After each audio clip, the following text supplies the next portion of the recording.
絶対に自分を責めないでください。自分を責めればもっと弱くなります。これが1番目です。次に、自分を責めないことは大切ですが、だからといって自分は悪くないと言い続けても成長はしません。自分が苦労しないとここからは抜け出せません。なんとも不合理な話ですが、自分は悪くなくても成長するためには自分で戦わないといけないんです。こんにちは、自分探しイズムです。私はアダルト・チルドレンについての電子書籍作家で、現在のところ5冊中2冊でベストセラー1位を獲得しました。電子書籍を読んで生きやすくなりましたと言ってくださる方々も多いです。興味のある方は読んでみてください。概要欄にリンクを貼っておきます。人に助けを求めること、手伝ってもらうこと、協力し合うことは、周りとの絆も深まるし、効率よくなるし、社会で生きていくためには必要なことです。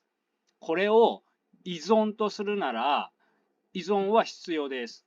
でも、アダルト・チルドレンは、人に助けてもらうこと、協力してもらうことがとても苦手です。それでいて、誰かに依存しないと生きられないのです。そこで、依存できる人には、つまり家族とか恋人とか、距離感が近い人にはしがみつきます。つまり、病的に依存心が強いんです。病的な依存心を持っていると、アダルト・チルドレンは克服できないし、心はどんどん悪化していきます。心理的に健康に生きていけるようになるためには、病的な依存心を克服して、周りに健全な依存ができるようにならないといけません。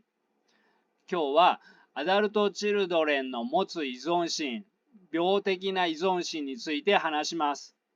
以前、アダルト・チルドレンの依存心という動画で、依存心が強い人が愛されない理由などを話していますが、アダルト・チルドレンにとって病的な依存心を克服することは大きく成長するし、避けられない課題ですので、違う切り口でもっと重要な話をします。アダルト・チルドレンの方は、甘えとか依存心について深く深く何度も何度も勉強することをお勧めします。甘えや依存心についての参考動画や再生リストを概要欄にリンクを貼っておきます。まず、病的に依存心が強いとどうなるかということですが、一番大きいのは、どんどん自信を失うということです。生きる力という部門の自信をどんどん失います。生きる力という部門は人間としての基礎みたいなものなので、生きる力がなければその他の部門でも当然自信が持てません。誰かに病的に依存しているとどんどん弱くなります。脳には生き延びるようにプログラムされています。幸せになるようにプログラムしてくれればよかったのですが、生き延びるようにしかプログラムされていません。これは言い換えると、一人では生きられない人は、生き延びるためには手段を選ばないということです。もう少し具体的に言うと、病的に依存心が強い人は、ああしてこうしてという要求が非常に激しいです。一人では生きられない切羽詰まったああしてこうしてです。にもかかわらず、自分の望みを口に出したら嫌われる可能性があるから、それをストレートにお願いができないんです。一人では生きていけないと感じている人にとっては、嫌われるかもしれないことは、普通の人には想像できないほどの恐怖です。こうなれば、安易に口には出せません。でも、口に出さないだけで、心の中では、私の望みに気づいてくれという激しい感じ方をしています。そこで、ストレートには言えないけど、その望みを勝ち取るためには、どんな手でも使います。例えば、なんで家族なのにそんなこともしないの？それでも愛してると言えるの？それをしないなんて人間としてどうなの？それでも恋人なの？というように、言葉巧みに、それをしないあなたは人間としておかしい。よくそれをしないで平気でいられるね。というように、相手に罪悪感を持たせようとします。罪悪感を持たせて、自分の望み通りに動かそうとコントロールしようとしているんです。言葉で論破するのが目的ではなく、相手をコントロールすることが目的なので、人によっては言葉ではなく、泣いて操作しようとする人もいるし、怒って操作しようとする人もいるし、要するに一人では生きられないのだから何でもします。心が成長している人が誰かに依存するときは、ストレートにこれをしてくださいとお願いをします。でも、病的に依存心が強い人は、すでに説明した嫌われるのが怖くて言えないという側面の他にも、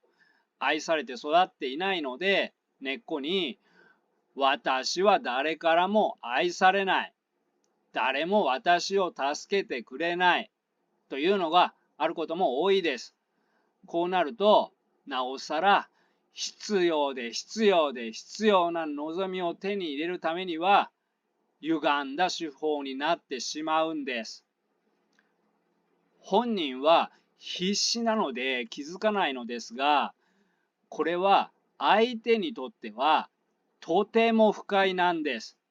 人は根底に自分の行動は自分で決めたいというのがあります。だから人に操作されるととても不快になります。皆さんは学生の時に勉強しようと思ったら親から勉強しなさいと言われて急に勉強する気がなくなったという経験はありませんか？これなんかも自分で勉強する分には不快ではないのに、操作されると不快なんです。人は不快だと反発します。なので、誰よりもああしてほしい、こうしてほしいが強い人は、誰よりもああしてもらえない、こうしてもらえないんです。ああしてもらえない、こうしてもらえないだけではなくて、嫌われてしまいます。ここに気づかないと、病的に依存心が強い人は、悪い人ではないのに、人が離れていってしまいます。また、一人で生きていけないということは、日常のあらゆるちょっとした出来事に不安や恐怖を感じます。だからなおさら人に頼ることが必要です。そこで歪んだ手法を用いて相手を不快にさせますが、このような人は要求が激しすぎるので、相手を不快にしていることに気づかずに、自分も依存相手の反応に不満を感じます。お互いに不満です。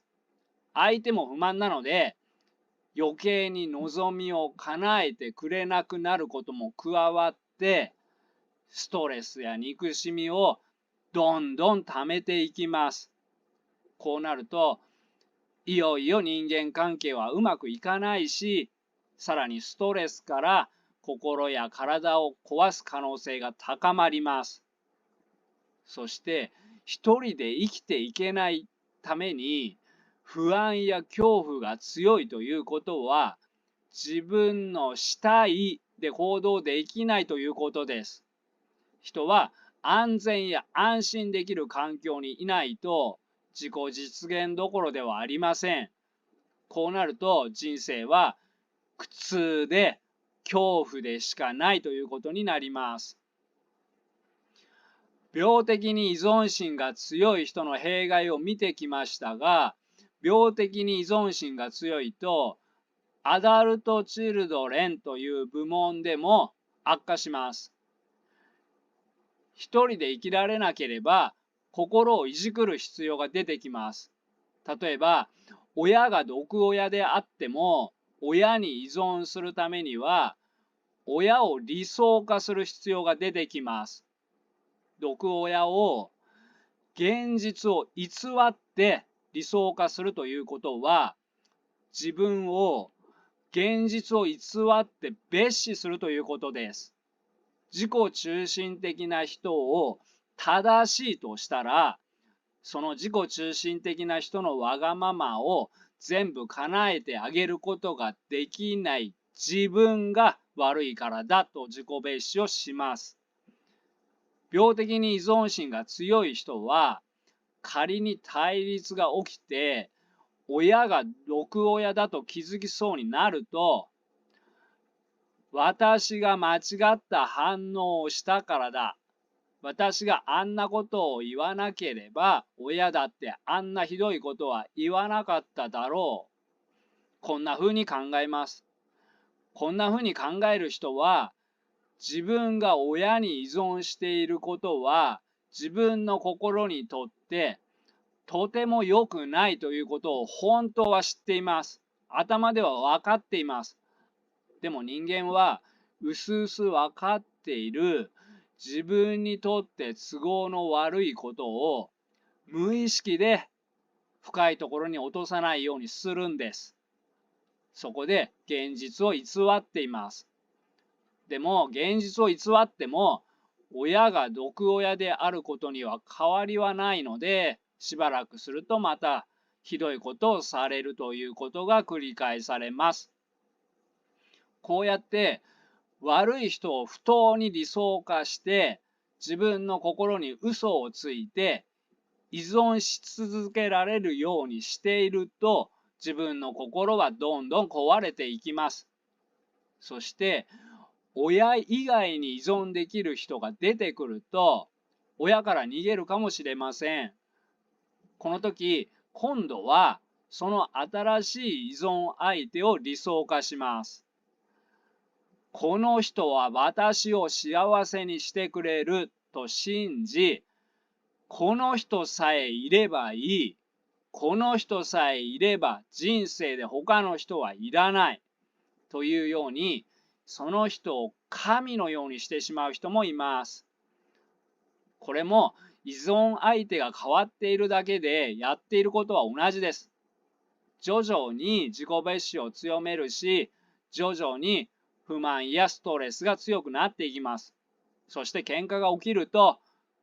親に対してしていたように、私が間違った反応をしたからだ。私があんなことを言わなければ、パートナーだってあんなひどいことは言わなかっただろうというように考えます。このように考えてその場を収めても、またすぐに怒りや憎しみを感じることになります。このように怒りと罪悪感を繰り返すのは、病的に依存心が強い人の特徴です。相手を理想化して自分を蔑視することも、依存するために相手に服従することも、相手に頼って自分で考えないことも、自分のしたいで生きようとしないことも、相手に利用されることも、ストレスをためることも、憎しみをためることも、罪悪感を強めることも、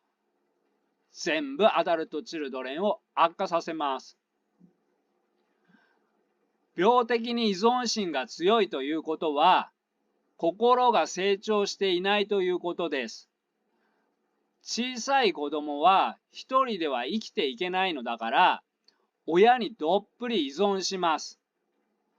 まだこの状態なんです。病気で病的に依存心が強くなることもありますが、アダルト・チルドレンが病的に依存心が強いということは、社会で生きていける程度に心を育ててもらえなかったということです。自分という存在に自信を持てるほど愛してもらえなかったということです。あるいはトラウマや心に傷を受けて世界に怯えるようになってしまったということです。あなたが悪いわけではありません。すでに説明したように、アダルト・チルドレンは人生の最初の頃に現実を偽って自分を蔑視しているんです。それを心の深い部分で固めてしまっているんです。これをどうにかしなければいけないんです。これ以上自己蔑視をすることは一番悪いです。だから絶対に自分を責めないでください。自分を責めればもっと弱くなります。これが1番目です。次に、自分を責めないことは大切ですが、だからといって自分は悪くないと言い続けても成長はしません。自分が苦労しないとここからは抜け出せません。なんとも不合理な話ですが、自分は悪くなくても成長するためには自分で戦わないといけないんです。それを前提に聞いてほしいのですが、病的に依存心が強い人にはとても酷な話ですが、病的に依存心が強いということは弱いし甘えているということです。甘えていると嫌われるだけではなく、憎しみや依存心を強めます。だからまずは自分が弱いし甘えているということを認めないといけません。病的に依存心が強い人の人生の姿勢は、自分は何もしないけどあなたが幸せにしてという姿勢です。幸せにしてもらえるのを待っている姿勢です。自立している人は自分で自分を幸せにするために頑張っているんです。あなたを幸せにするのは周りの人の仕事ではないんです。まずこれが理解できないことには先に進めません。自分はあなたが幸せにしてという姿勢になっていると気づいて、さらに自分を幸せにするのは他の人の責任ではないと心底理解しないと先に進めません。他の人にはあなたを幸せにする責任はないけど、優しい恋人などはあなたを幸せにしたいと思ってくれるかもしれません。たとえそう思ってくれても、病的に依存心が強い人の激しい要求に全部答えられる人はいません。病的に依存心が強い人は100やってもらうことを求めています。人生では100やってもらえることは小さい頃の親子関係以外ありえません。心が成熟している人は50やってもらえたら相手に感謝をして自分も相手に50やってあげようとします。依存心が強い人は50やってもらったのに50しかやってくれないと怒っているんです。優しい人はあなたを幸せにしてあげたいと50やってくれるかもしれません。でも50やってるのに不満になられたら恩をあだで返されたと感じます。実際アダルトチルドレンは恩をあだで返すことが非常に多いです。そもそも本人は恩を感じていないんです。こうなると優しい人はこの人に優しくしても無駄だなと去っていってしまいます。優しい人は人を見る目があるので優しくする相手を選びます。意識的にではなく無意識的に選びます。それでもアダルトチルドレンは恩を返さなくても去っていかない人、黙っていても100やってくれる人、つまり完全に受け入れてくれる人を望んでいるんです。そんな人はいないと思いながら、そういう人を望んでいるんです。だから不満になるんです。でも、100やってもらって当たり前だ。100やってくれる人はどこにいるのという感じ方は変えないと無理です。私はこんなひどい環境で育ってきたからこんなに辛いんだ。だから100やってください。という感じ方をしてしまうのはとてもよくわかるんですが、でも現実的には無理です。社会で生きていれば自分を嫌いになる人も出てきます。すべての人に好かれることは不可能です。でもアダルトチルドレンはすべての人に嫌われないことを望んでいるんです。それは無理です。どんなに頑張っても無理なものは無理です。同じように優しい人でも母性愛を持った母親ではないんです。100やってもらえる関係は小さい頃の親子関係以外ではありえないんです。どんなに望んでも無理なものは無理です。まずここを理解し諦めてください。100やってもらうことは無理なんだと諦めてください。100にこだわればこだわるほど周りに嫌われるし、依存心を強めるし、自分を弱くします。愛されなかった人が自分の力で成長するためには、強くなるためには、どこかで諦めることが必要です。愛されて育っていない人は、普通では諦められないものを強い意志で諦める必要があるんです。普通ではできないことです。でもそれをする必要があるんです。今すぐにそれができるようになるわけではありませんが、このように必死で勉強している人は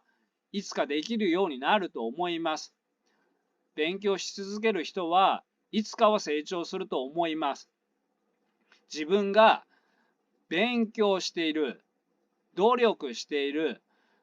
アダルトチルドレンなのであれば、自分のことをそのように解釈してください。今はまだできていなくても、いずれ普通ではできないことを意志の力でやる人という目で自分のことを見てください。成功した人を調べると、成功する人というのは、成功してから自信を持つようになったんじゃなくて、成功する前から将来こうなるというビジョンを持っているんです。まだ成功していない時から将来成功する自分を感じているんです。勉強している、努力しているアダルトチルドレンもいつか普通ではできないことをできるようになるんだから、今から自分の凄さを感じていていいんです。病的な依存心を少しずつ克服していくために、生きる姿勢を変えられることから変えていきましょう。ここまで弱くなったのは全部決めてもらっていたからです。自分の人生を全部誰かに考えていてもらったからです。病的に依存心が強い人は、決めるのは他者で、自分は従う立場というように自分の中で暗黙の了解ができています。つまり自分で考える習慣がないんです。まず、相手の意思を聞いて、その意思に従って生きているんです。だから、あなたはどうしたいのと聞かれると困ってしまうんです。依存心を克服して強くなるため、これからは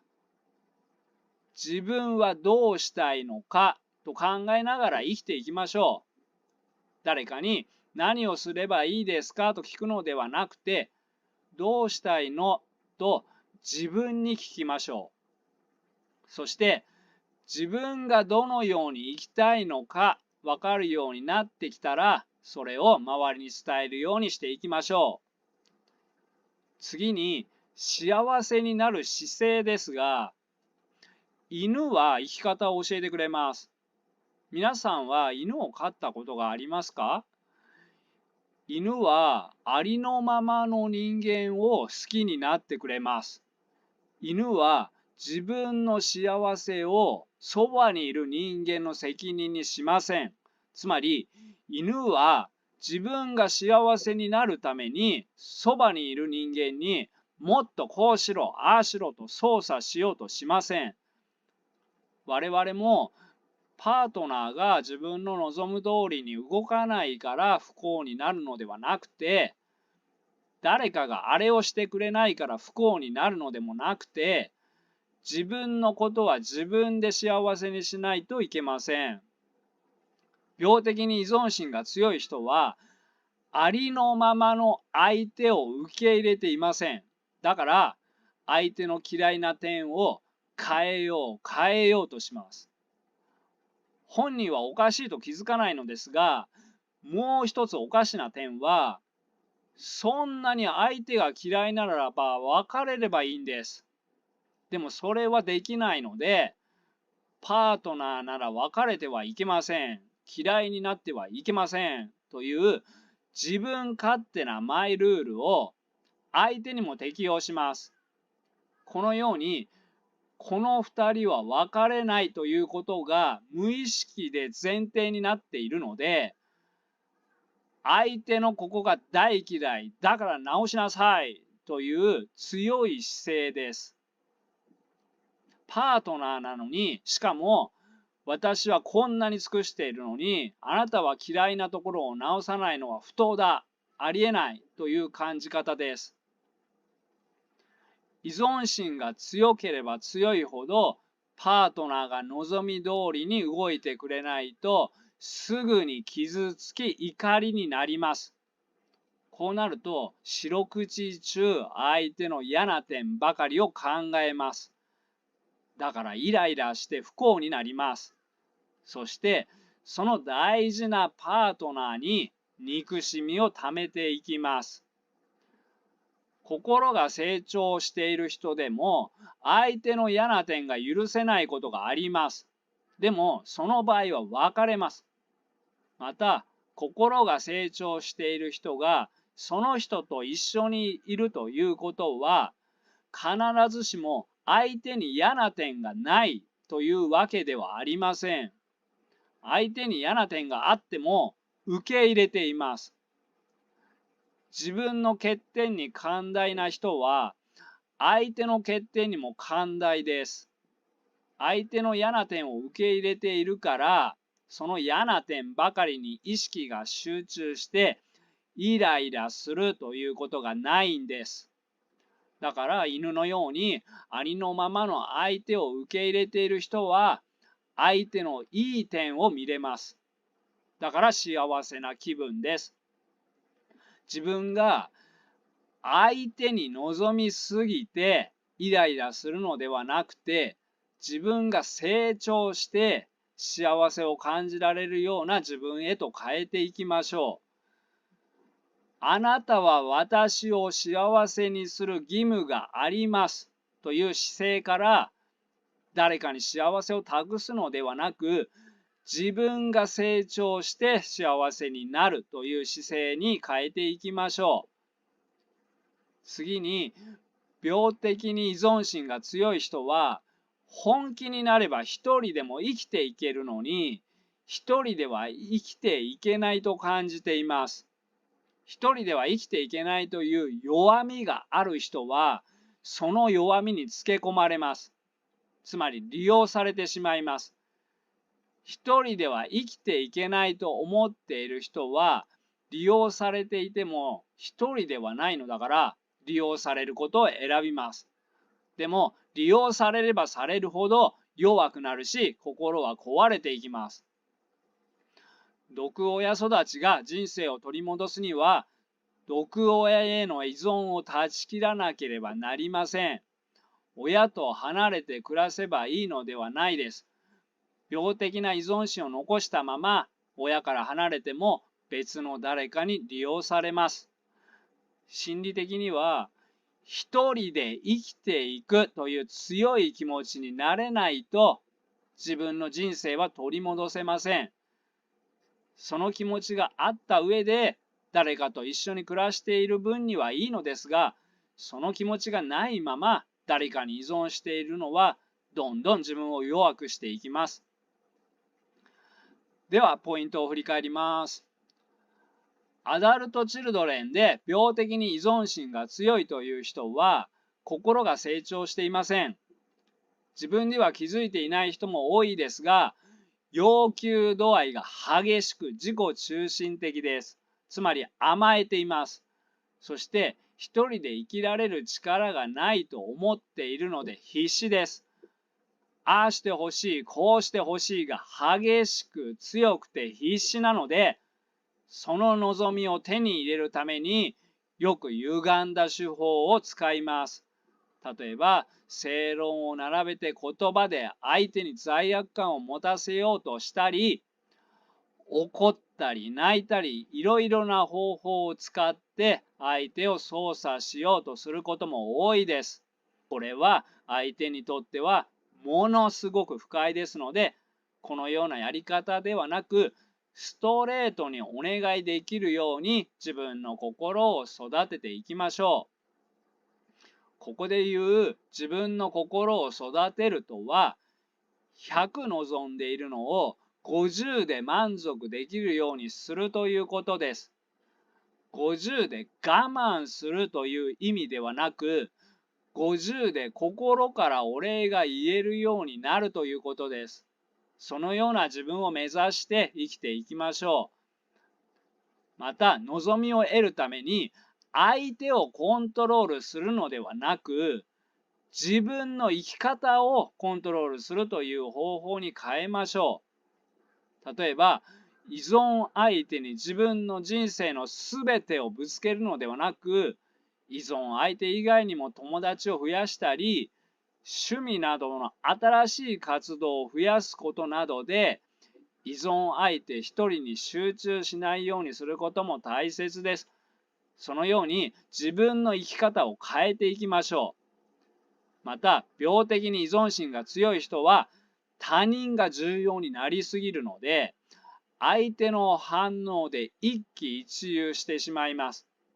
他人の反応に右往左往される生き方も変えていきましょ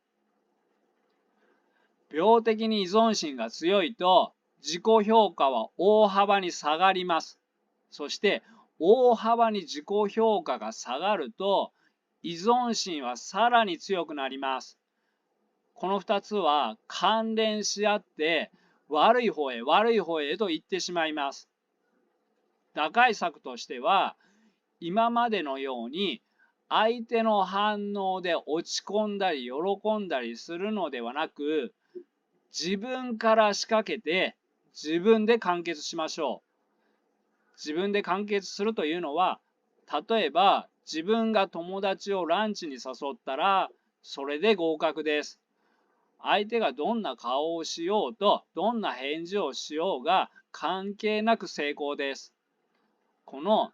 相手の反応に関係しない成功の数を増やしましょう。相手の反応とは関係なく、喜べる体験の数を増やしましょう。病的な依存心は1日で克服できるものではありません。このような小さな成功体験を積み重ねて、目に見えない程度でも自己評価をポジティブ側へほんの少しでも動かしましょう。今日はアダルト・チルドレンの克服にとってとても大切な依存心や甘えについて話しました。今後もアダルト・チルドレンが生きやすくなるための情報を配信していきますので、応援してくださる方はチャンネル登録をお願いいたします。依存心や甘えについて別の切り口から話している関連動画もあります。概要欄にリンクを貼っておきますので、興味のある方はそちらもご覧になってください。では仲間の皆さん、よかったら高評価、チャンネル登録をお願いいたします。バイバイ。